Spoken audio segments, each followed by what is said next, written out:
Hello everyone. Today we're going to be talking about the design framework for adult learners. In this video, you will learn about the 7 features of effective professional development and the principles of instruction. The 7 features of professional development come from the work of Linda Darling-Hammond.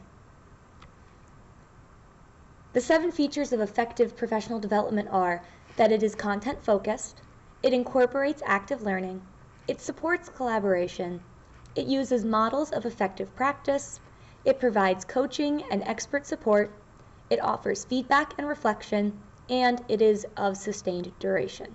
So let's dive into that a little deeper. For a professional development to be considered content-focused, it needs to fit a couple criteria.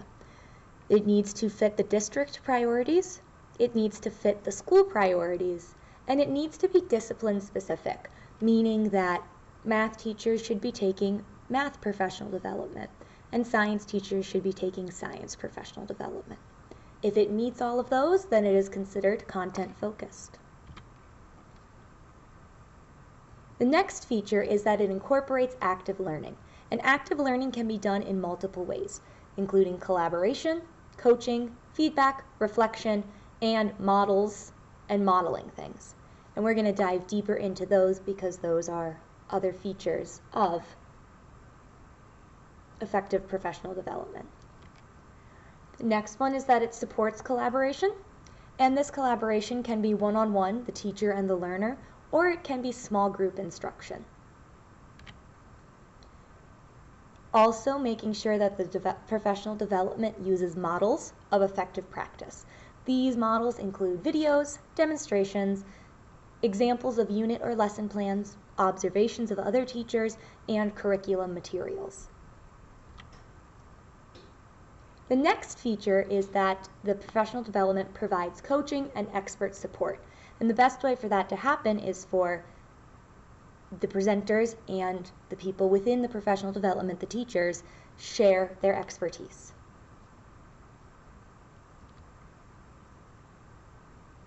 The 6th feature is that it offers feedback and reflection. Built into the professional development, there needs to be time for teachers to think about, receive input, and make changes on the work that they are doing. The final feature is that it is sustained duration, which means that it needs to be rigorous and cumulative. So it can't just be an hour-long professional development. There needs to be the right amount of time and work to make it effective. Now we're going to shift to the principles of instruction, and all of this information comes from M. David Merrill. And this graphic tells us more about the principles of instruction. So it starts with, it must be task-centered, which means that the learning is promoted when the learners acquire concepts and principles in the context of real-world tasks. It needs to feel real to the learners. The second step is the activation, and that is when learning is promoted by the learners activating relevant previous knowledge. So when the students come in to do the training, they need to be open-minded to using all the relevant past knowledge they have. The third principle is that there's demonstration. The learning is promoted when the learners observe demonstrations of a skill to be learned. The fourth is application, which is allowing the learners to apply the new skill they learned. And the final principle is the integration, when the learning is promoted when the learners integrate their new skills into their everyday life. Here are the references if you want more information about any of these.